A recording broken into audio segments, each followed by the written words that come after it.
You're the top economic official in the United States.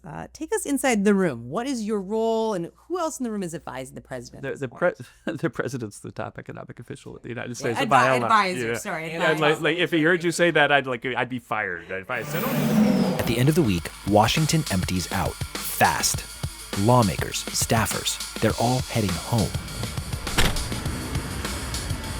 But not before they stop here.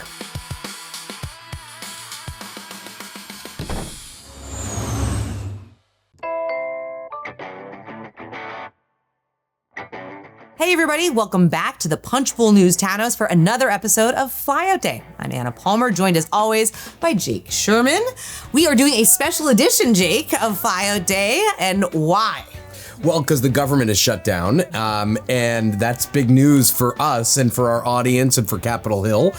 This is a shutdown that we have no idea how long it's going to last. Right. We don't know what we laid out in the AM edition, and we've been saying since March that this was going to happen, but we laid out kind of the exit strategies, what might happen, what might not happen, why they would happen, what the incentive structures are. So to be honest with you, this is a shutdown that we all expected, and it's basically over Democratic demands to roll back healthcare changes by President Donald Trump and to renew these Obamacare tax credits. So that's where we are. All right, our guest today, Director of National Economic Council, Kevin Hassett.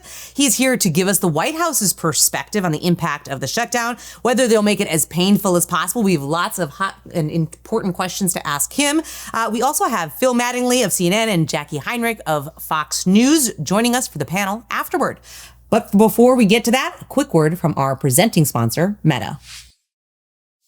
Meta is investing in American innovation, and through its data centers has supported tens of thousands of construction jobs across the country, boosting local economies and investing in communities. Because American progress starts with people. Welcome to the Punchbowl News Townhouse, Kevin Hassett, the Director of the National Economic Council. Thank you. It's great to be here. All right, this is day one of the first government shutdown since 2018, 2019. That shutdown, if you rewind the tape, cost $11 billion. Lucky for you, you are involved in the back and forth of legislating, but the CBO said yesterday that 750,000 government workers will be furloughed. I was actually emailing people and I got bounce back saying that they were already furloughed. If the government shuts down, what does the shutdown mean for the economy from your perspective? At what point is there concern about real damage? Well, first of all, we're really hopeful at the White House that the shutdown is as short as possible. The bottom line is we understand that it disrupts people's lives, that folks aren't going to get their pay, and maybe they get the back pay in the end. But we've had lots of stories where, like, one of my own staffers who was in the shutdown last time had to borrow money from his dad for the rent. Yeah. And so I think that it's very regrettable that the Democrats have decided to play chicken with the government the way they are. I know that we have policy differences and policies that we should discuss, but now is not the time. There were 13 continuing resolutions in the Biden administration that were clean. We should have a clean one now, and then we should get to work and talk about what policy changes we should consider. And I think that there are a lot of moderate Democratic senators that I know that have been talking, and they're pretty anxious about getting the government open soon. And so I'm not going to, I guess you have to knock on wood. Is there any wood here to knock? I don't know. How about we're all out of wood, exactly. We're anti-wood. As a general theory, we're anti-wood. But if I had wood to knock on, I'd say I think it's got to be short because it's such an unpopular move, even within the Democratic Party. This doesn't seem to be at this point a normal shutdown. I mean, we both covered 13, 18 twice, I guess. Yeah, this is my third one in government. Right. Yeah. So, I mean, it's... None of them were my fault, by the way. That's good. That's good. Yeah, right. Exactly. That's a nice thing to have because it is a lot of people's fault. So the White House says that the president said he is going to use this, or the administration could use this to drastically reshape government, to do widespread layoffs, which is what Russ Vought said. And he just told House Republicans on a call, those will start coming in the next couple days, those reduction in force notices. And the president talked about benefit cuts. He talked about irreversible changes that he might make to the federal bureaucracy, although it was not specific on that. What is that? I mean, broadly speaking, that is going to have an economic impact. Right. Well, the guidance to the cabinet secretaries is just that if money's not appropriated, then they can't spend it. which is why most of my staff is not even here right now. You can handle it all on your own. Yeah, that's right. I think I know about that. And that, the hope is that the government opens up as soon as possible and that none of this happens and nobody loses their job. But under the law, if money's not appropriated, then the cabinet secretaries have a responsibility to the American people to run their cabinet agency as best as they can, given the circumstances of they don't have any money. And so one of the things that has always under the law been on the table is that the cabinet agencies can decide to use it as an opportunity to change the structure of their human resource team or whatever. And I think the hope is that doesn't happen, that the Democrats come back tomorrow, the next day, open the government. But I think that it should put a lot more pressure on the Democrats to know that, that they're playing with fire a little bit because it is possible for cabinet secretaries, if they so choose, to have reductions in force. So you don't expect any sort of economic impact from that? I think the question is, are we going to have a long shutdown or are we going to have a short shutdown? And if we have a long shutdown, then there would be an economic impact for sure. You're the top economic official in the United States.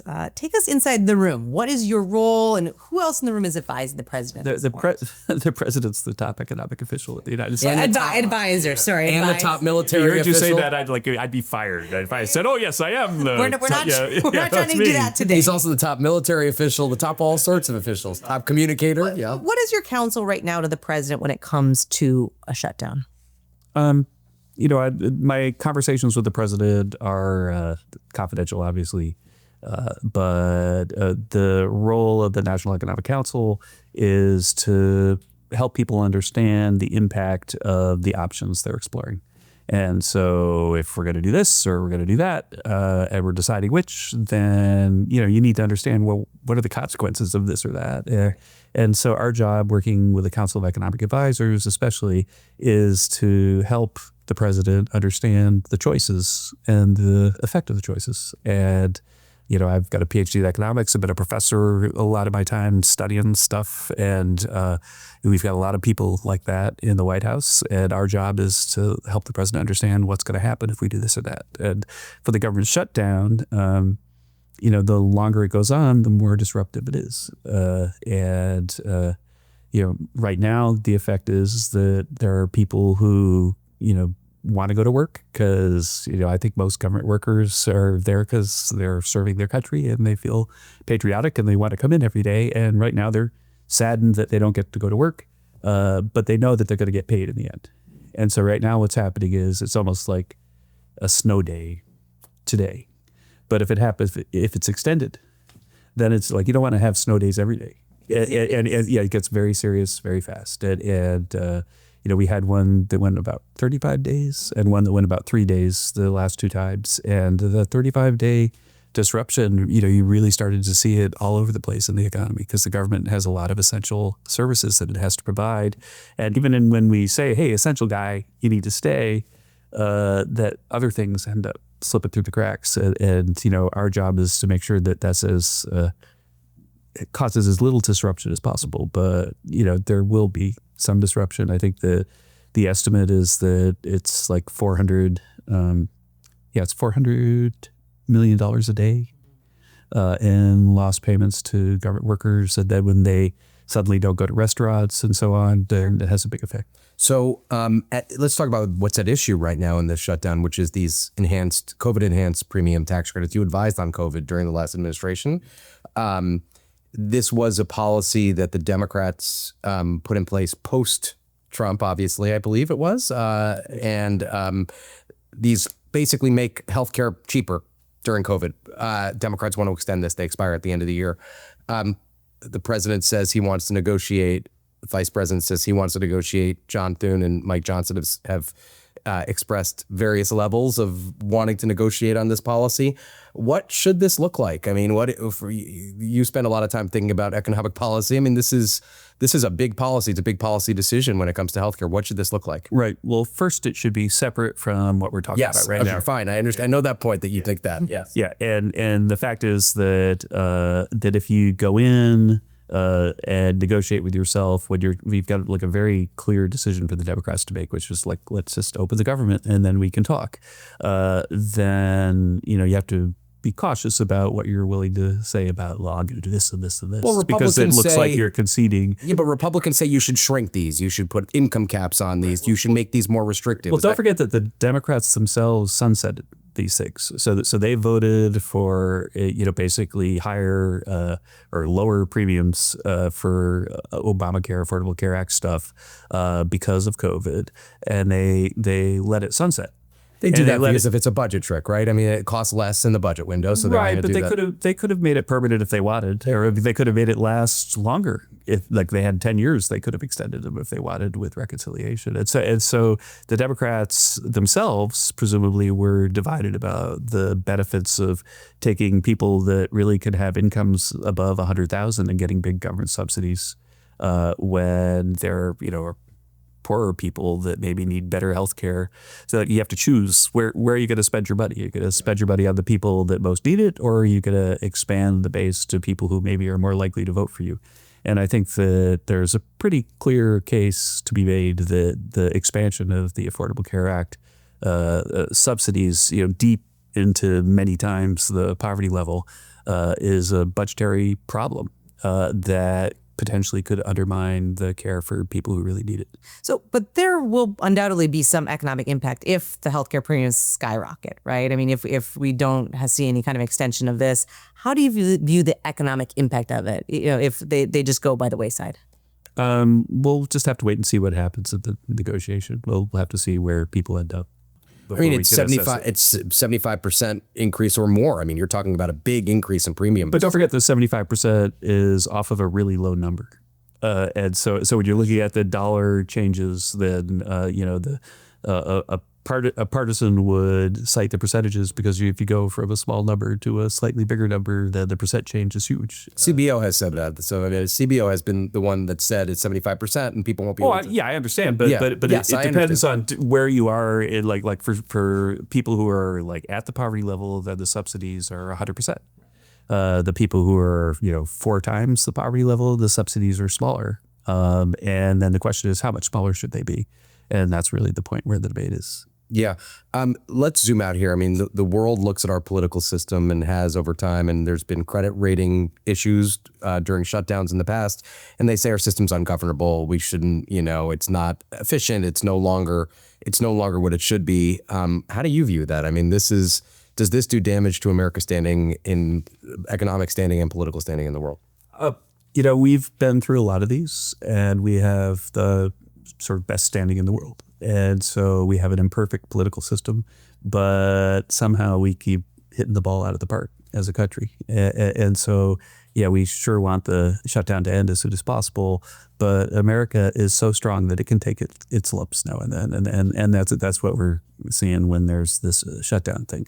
But don't forget in the political process, right, the issue is that if you're a minority party, then you don't necessarily have a lot of leverage over anything. And there are a few things like debt limit increases and government shutdowns that give the minority party some leverage.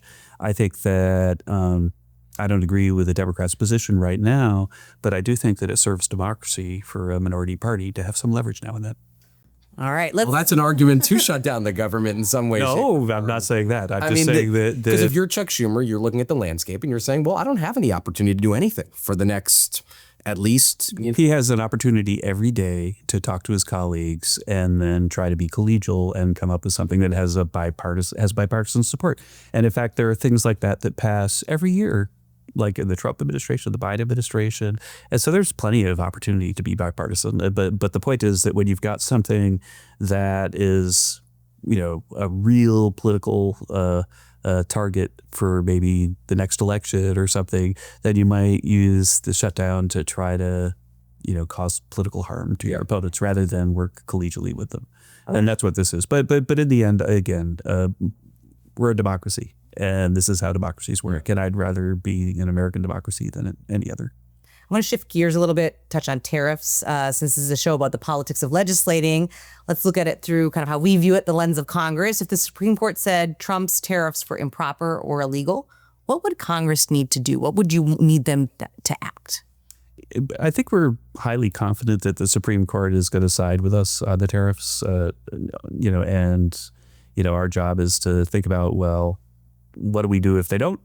Those plans are still being discussed. I don't think that there is firm agreement about what the next step would be, but an easy answer would be that Congress, if the Supreme Court were to do that, it's very unlikely, I think. But if they did, then Congress could potentially just enact the tariffs. But you'd agree with me that there's probably no chance Congress could do that, right? I'm not so sure, because if you think about it, think about what everybody was saying about the tariffs, that they were going to cause a recession, they were going to cause inflation, and so on. And instead, we're looking at GDP growth that was close to 4% in the second quarter. It's in the Atlanta Fed estimate about 4% now. The GDP deflator was 2.1%. And so we had actually a boom with no inflation, and we're raising hundreds of billions of dollars in tariff revenue. And, the economics of it is something that I've been talking about in interviews all year. It's just that if somebody has inelastic supply of something, then they tend to bear the tariff. And if China is like really hell bent on shipping stuff to the U.S., no matter what, then they by definition have inelastic supply. And this is what we see. And so what happens is that the cost of imported goods has gone down quite a bit to offset the tariff. And so there's no inflation and there's a boom in the U.S. And so the point is that's something you could argue about and say, oh, nerdy Kevin says that this is going to work out okay. But now we've actually seen it work for months. And so I think the idea that like Congress would never respond to evidence when they're deciding what to vote on. They usually don't. No, but I think that they do sometimes. And one constituency that I think is feeling pain, I'm from North Dakota. We had Senate Majority Leader John Thune on the show just a few weeks ago talking about farmers and the fact that the Chinese market for South Dakota soybeans is basically closed. Are you going to need to do aid for farmers? We've been working, I would say that we started with like, what do you do every day? And the thing that I probably been most working on, and the person who walked over with me actually is our top ag guy. Should we bring him in here? Yeah, you can bring Adam in. I mean, the guy knows everything about everything agricultural, but the point was in part because we wanted the car ride to be a place where we could continue to talk about what we're going to do for our farmers, especially since the Chinese have cut back their soybean purchases, and our soy farmers are even like out of silo space, and so that they're leaving the soybeans on the ground with tarps over them right now. And with like, what are we going to do about that is something that has been a key policy issue for us, driving our thinking in the White House. We're even having another meeting later today with lots of senior White House people to talk about it. But I think that you could expect to see lots of really good news for farmers and prudent responses to this China action very, very soon. Before we get into our lightning round, do you need Congress to do anything, or you do it on your own? Congress has already given a huge amount of authority to the Secretary of Agriculture to help farmers in a circumstance like this. And then the question of whether Congress will need to act depends on whether like China starts to buy the soybeans or so. Like, but that fund is pretty low, is my understanding. But with the budget year, it starts up again, and if you ever get the government open again, that's optimistic. Yes, hypothetically, but it is true that that we've identified many billions of dollars of farm aid that can go out relatively quickly. And that's how much you think it would be? It doesn't require legislation. You think it would be billions, probably? Oh, it would be billions, yes. Yeah. Sure. So, okay, lightning round. Have you had a formal interview to be Fed chair yet? No. Okay. Should Jay Powell leave the board when his term as chair is over? Yes. Oh, by the way, I have this weird opinion, which is that conversations are upended by yes or no questions. Okay, great. Do you agree? Yes or no? No, you could. Well, you could give more nuance. The tip for the tatties are going to be the interviewer now. Well, whatever. I mean, you can answer how you want. I just asked the questions. Do you? You said lightning. What does lightning mean? I don't care if it's whatever. That's just what we call it. We could go for an hour. This is our studio. We don't pay for it. Where would you have rates right now? I think that the signs of inflation, basically retreating back to the target are everywhere. Again, the GDP deflator was right about at the Fed's target. And so I think the rates have been too high for too long. And so that the Fed was right to cut rates when they did. And you think there should be further cuts? You're in line with that as well? Yeah, I think so. I mean, all of a sudden, if inflation takes off next week, then you would have to reconsider. I mean, I think that politically neutral Federal Reserve should be data dependent, and they should watch their targets and make sure that we hit them. If you were the Fed chair, how often would you be talking to the president? That's a hypothetical of that. Come on, this whole job is hypotheticals. You're an economist. But I enjoy talking to the president. He's a really fun guy, and whenever I have an opportunity to, I'm glad for it. And I'm not making it up. That's a good answer. That's a good answer. All right. We will leave it there. Thank you so much for joining us on Flyout Day today. Oh, it's good to be here. Thank you. Thank you. Meta is investing in American innovation, and through its data centers has supported tens of thousands of construction jobs across the country, boosting local economies and investing in communities. Because American progress starts with people. Jake, we are fortunate to be joined today by two of the very best reporters who spent a lot of the time covering the White House. We have Phil Mattingly of CNN and Jacqui Heinrich of Fox News. Thank you both so much for joining us. Thanks for having us. Anna, we're screwed because they're actual TV people and we're just hacks. I know. We should be in the other chairs, huh? we just like have this studio and but like you guys are the future, though, right? I And then it's the now. We're just we're like the. That's how I get out of bed at 4:00 in the morning. I'm like, you're the future. You're the future. Oh my goodness. Well, Jacqui, a big week for you. You've got a new show. The Sunday Briefing was full of news this past weekend. So congratulations. Thank you. Yeah, it was pretty great. We had Netanyahu as our first guest, so. It's kind of like hard to follow. I don't know what I'm going to do now. So that's like us with the first four congressional leaders. Yeah. All right, let's get to it. We just interviewed Kevin Hassett. He had a lot to say when it came to the government shutdown. Phil, I'll start with you. What's your kind of top takeaway? Did you perceive any anxiety in the current White House position in this fight? No. And Kevin's not like a super hyped up dude to begin with, as both an economist and just as his general kind of approach to things. But the confidence with which the White House currently kind of holds this moment was exuded by him on some level. And I think that tracks with what we've all heard over the course of the last couple of days.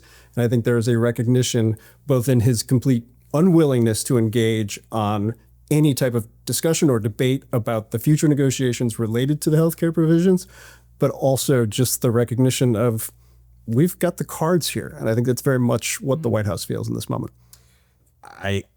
I have to agree. I mean, if I am the White House right now, I feel pretty good, Jacqui. I mean, I just think that they have a unified position. I mean, I don't know the last time Republicans had a unified position on nearly anything on Capitol Hill, like for more than 35 seconds. It's been a couple days. They feel pretty cool. They have passed the CR. The House isn't even in town. I mean, feels like they are, I don't know, not sitting pretty, but like they feel good. They do. I mean, I think we have to pull it back even slightly, though. The fact that you got Republicans to pass a clean CR is crazy. I mean, Kevin McCarthy lost his job for doing that. I mean, it's just unthinkable that you had, the Freedom Caucus and everyone else voting to extend Biden-era funding levels. I think Democrats are, rightly questioning whether that sticks because of all of the pocket rescissions and executive orders that have dismantled, funding negotiations in the past. But Republicans feel like they are, firmly in the right here. They can't really do much better than what they've done. I think the one space where I wonder if there's a little wiggle room is when you start to see these mass firings, workforce reductions.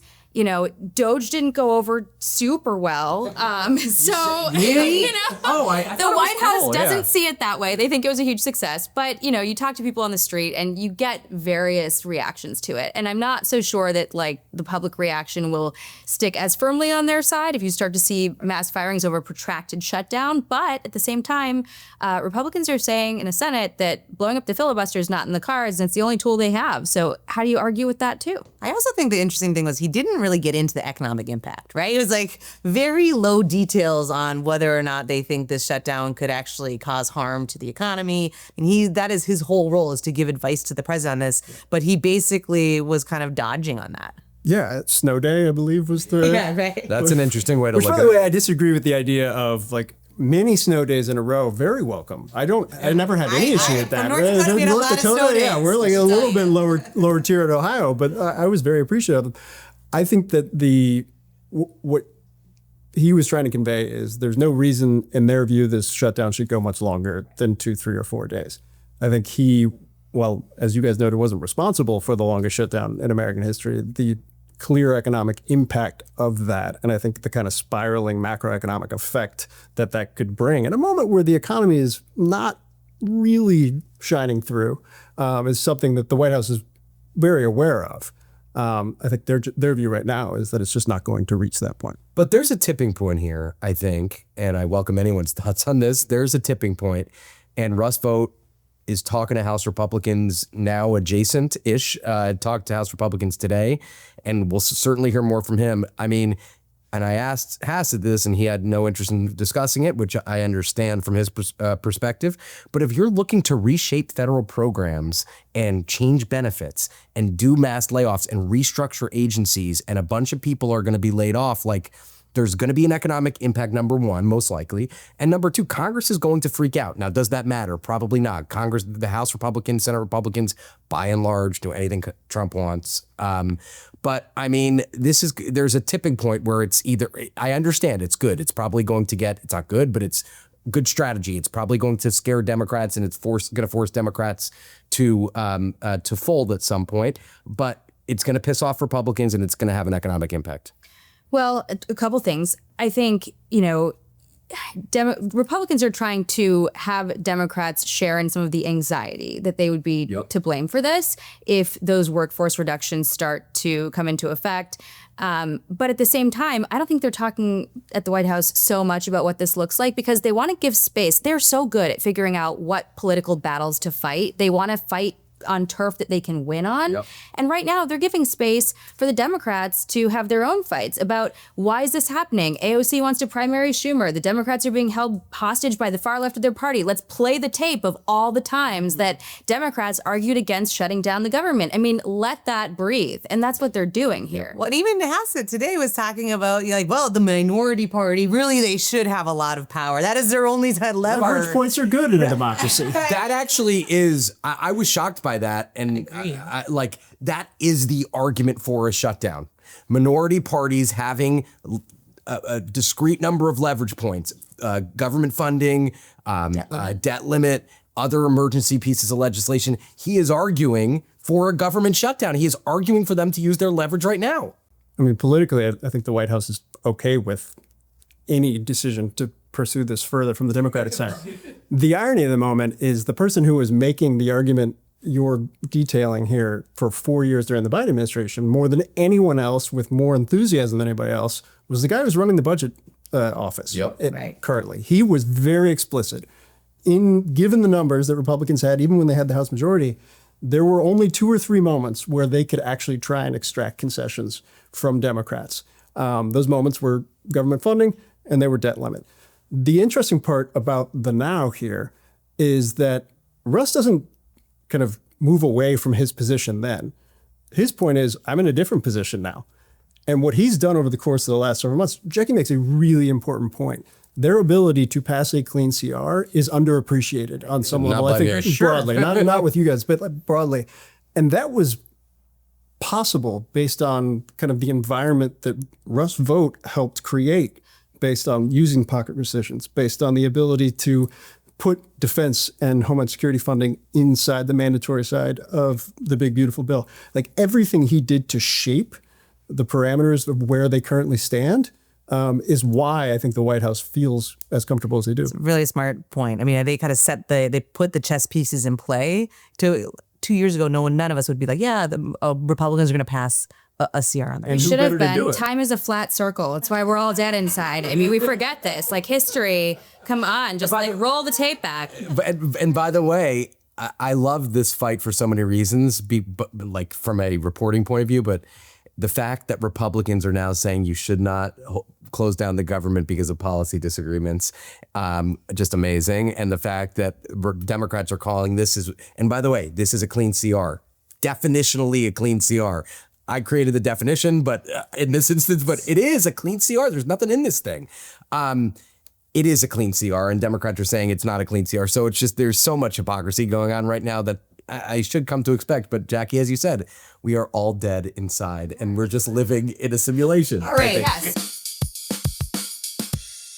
We're going to switch gears here. Thank you, Jake, for that. To a segment we like to do on the show called That's Not Gonna Fly.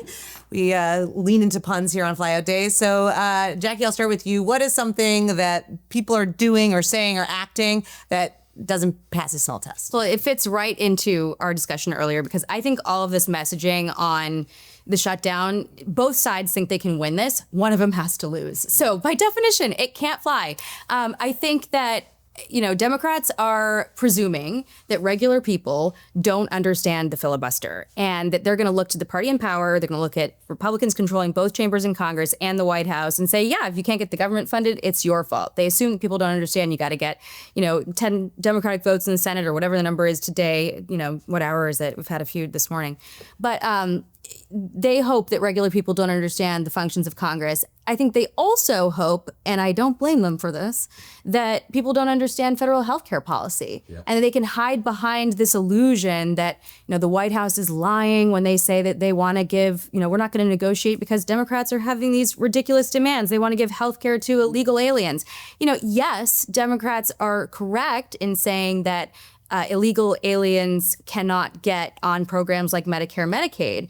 But you look at the details on that, and it's not entirely true. I mean, there are a number of provisions that were eliminated in the Big Beautiful Bill that put guardrails around aliens' ability to get health care. Yep. And it is, whether you call the aliens illegal aliens or lawful aliens, at the crux of the issue is Republicans think that people were paroled into the country illegally, and what was deemed lawful was weaponized or abused, and that now the Democrats are, as a bargaining chip, saying, yeah, we'll talk to you about funding the government, if you give back these provisions. And Republicans are saying, we're not going to do that. And Dems are hoping that people don't understand what actually happened in the Big Beautiful Bill. Obamacare has been a winning message for Democrats for a very long time. They're different things. We're not even talking about the ACA tax credits. Right. Yep. We're talking about Medicare, Medicaid. There are a number of different provisions where under emergency Medicare services, you could get access to these programs, or if you are deemed lawfully present. The Big Beautiful Bill basically repealed all of the sections where parolees, asylees, DACA recipients, under certain qualifications, either your age group or number of years you've been in the U.S., could gain access to these programs. And at the end of the day, Republicans say these are programs that were meant for citizens. And the bill before your existing law that you had as Democrats, we undid it and put guardrails around, those programs, and we don't want to give them back. And Democrats are saying they're lying. We're not trying to give health care to illegal aliens. And it's just the wordplay on the word illegal and what you think illegal is. Right. All right. Phil, what's not going to fly in your world? Obviously, everybody's paying, rightfully so, attention to the shutdown right now. But in the midst of the lead up to the shutdown, the White House pulled the nomination for Bureau of Labor Statistics. And far be it for me to let the smoldering ash heap of E.J. Antoni's nomination lie. What's not going to fly is a nominee like E.J. Antoni. And yes, that's an easy thing to say the day after his nomination was pulled. But I actually think it's a fascinating moment on some level and a window into, one, just how bad his nomination was sitting on Capitol Hill, but two, for a White House that has been willing to go to the mattresses for everyone the president puts up and willing to rally outside groups and major supporters to really put the pressure on Republicans to ensure the Pete Hegseths and Tulsi Gabbards and you name the list were able to get through. This demonstrated the threshold of probably not worth it to have this fight. And I think it's a convergence of a number of different factors. Obviously, Republicans very quietly, very strategically made clear to the White House, it's not just a couple of us. There is a critical mass of no votes here. The position wasn't exactly some, star role within the administration. How often are we talking about the Bureau of Labor Statistics? For me, quite often. For normal people, once a month. Probably not that often.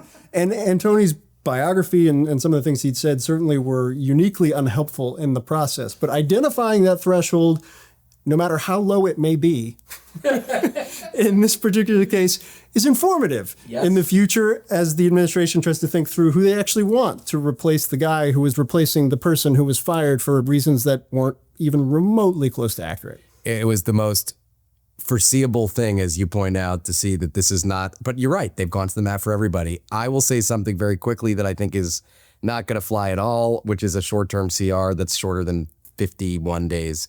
There's been this bubble that we've seen over the last couple of days that Congress should do a 10-day CR to get an Obamacare deal. Like, newsflash, there is no Obamacare deal in 10 days. This is a policy. Maybe I'll do it straight to camera. This is a policy. Speaking right to the people. This is a policy that that House Republicans don't like for the most part. I would say 30% of the House Republican Conference likes this and wants to extend this. The rest of the House Republican Conference has no interest and is not very eager to have these discussions. Mike Johnson, if he's going to go ahead with an Obamacare deal, he's going to need every minute of those 7 weeks between now and November 21st. And by the way, he is signaling it's not even going to be by November 21st. He says this is an end of the year deal. So like, get insurance on your vacations or whatever, because like this could be an end of the year thing. We're not doing a 10-day CR. Watch, this is going to come out and they're going to pass the 10-day CR. But I don't think they're going to do it. Direct to camera is legit though. No 10-day CRs. They're going to be no 10-day CRs. All right. On that note, Jacqui, Phil, thanks so much for joining us. We really appreciate it. Thank you, guys. All right, Jake, what a lively flyout day today. No 10-day CR. Man, all right, you're digging in. All right, let's move on to a couple of things that we are watching as it comes to the shutdown. I'm going to say my two things I'm watching the most is, do Dems cave in terms of, are there some moderates that get even more wobbly, and what impact does layoffs have, right? Yeah, I mean, right now we just have a trio of Senate Democrats voting for the Republican CR: Catherine Cortez Masto, John Fetterman, and Angus King, who's actually an independent who caucuses with Democrats. They are, I don't know, about halfway there, but they are close to being not close. I mean, I think they're 55 votes, right? That would be 55 votes. They need 5 more. Yeah, they need 5 more. The thing that's interesting to me, and again, maybe we should write this, but the thing that's interesting to me is like, maybe the pathway out is just to let, for Democrats, if they're going to fold, and we don't know whether they will or won't, or when they will, we're not going to get into gaming that out, but maybe Schumer just lets the walls kind of collapse around him and says, I want, and says, we're sick of it. And I don't know that happens today or tomorrow's Yom Kippur, so there's no votes, or Friday or Saturday or Sunday or Monday, but maybe it does, and maybe people just say, today, for example, they cut. The strength of a leader would be pretty weak if you just say, hey, I'm going to go out on this moat, and all of a sudden I'm just going to let people make a different decision. What did John Boehner say? A leader without followers is a man taking a walk. And that's right. But I agree with you 100% that it would be a pretty weak move. But listen, just today, we had the administration stop funding halt funding for the 2nd Avenue subway on the east side of Manhattan, and the Hudson Tunnel, which is going to carry trains between New York and New Jersey, a big priority of the New York delegation, the Gateway Project, as it's called. If these layoffs and these program cancellations, Anna, get bad, and they really start to restructure government and they cut benefits, like, do Democrats just say, they ain't negotiating, this is too damaging, we're going to try to save the American people? I don't know the answer to that. We shall see. A big thank you to Kevin Hassett, Director of National Economic Council, and we had Phil and Jacqui here for a lively real TV people. Yeah. We should just stick to like us, print reporters, so they don't show us up. Oh, man. All right, we will be back next week with Flyout Day. Have a great day, everybody, and stay safe.